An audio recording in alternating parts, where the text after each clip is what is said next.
అందరికీ నమస్కారం. ఇప్పుడు మనం ఉద్దులు అంటే బ్లాక్ గ్రామ్ అంటారు. తెలుగులో అచ్చ తెలుగులో మినుములు అంటారు. మినుము రైతన్న. ఇంత మునుపు దీని ప్రీవియస్ పంట వేరుశనగ వేశాడు. వేరుశనగ తర్వాత చదును చేసి మళ్ళీ మినుము వేశాడు. మినుము ఇప్పుడు దాదాపుగా ఇంకొక 2-3 తాళ్ళు ఇస్తే పంట అయిపోతుంది. యాక్చువల్లీ మినుముకి నీళ్లు కట్టేది ఎంత కష్టమో ఒకసారి చూడండి. తిని అరక్కోకుండా అరగటానికి మనం వ్యాయామం చేస్తాం, సైక్లింగ్ చేస్తాం, స్విమ్మింగ్ చేస్తాం, ఎక్సర్సైజ్ చేస్తాం, జిమ్ములు పోతాం, రకరకాల పనులు చేస్తాం. అయినా పొట్ట తగ్గదు, వెయిట్ తగ్గదు. కానీ రైతు చూడండి నాజూగ్గా ఉంటాడు, అసలు ఏం పెరగదు, శరీరం ఆరోగ్యంగా ఉంటాడు. ఎప్పుడు సూర్యుడు, మట్టి, నీటితోనే పంచభూతాలతో సహవాసం చేస్తుంటారు. అందుకని దయచేసి ఎవరైనా మేము వెయిట్ తగ్గలేదు, మాకు అనారోగ్యం ఉంది అంటే హాస్పిటల్ చుట్టూరుగా, జిమ్ముల చుట్టూరుగా పోతే మీకు ఆరోగ్యం రాదు.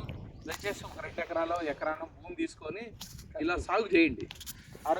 ఆరోగ్యంగా ఉంటారు. మీరు కూడా ఇంకా ఆయుష్తో బతికే అవకాశం ఉంటుంది.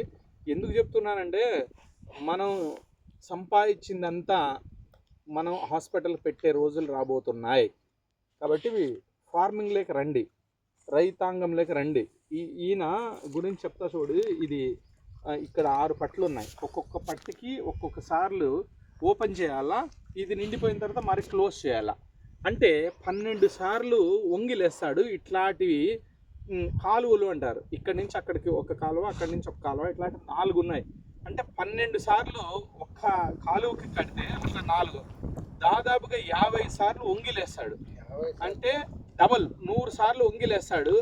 ఇంతకంటే గొప్ప ఎక్సర్సైజ్ ఏముంటుంది చెప్పండి? ఏదైనా కానీ తిని అరిగించగలడు. శరీరంలో అదనపు పెరుగుదల రాకుండా నివారించగలడు. అన్నిటికీ మించి చూడు, సన్లైట్, డి విటమిన్ ట్యాబ్లెట్లు మింగుతున్నాం, డి విటమిన్ అవసరమే లేదు. చూడు, మట్టిలో కాలు ఉంది, శరీరంలో ఎటువంటి జబ్బులు వచ్చే అవకాశం లేదు.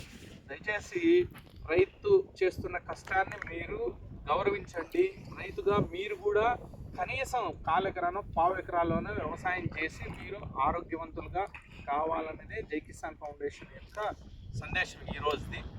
చూస్తున్నందుకు ధన్యవాదాలు. ఇలాంటిది మీకు నచ్చితే ఇతరులకు షేర్ చేయండి.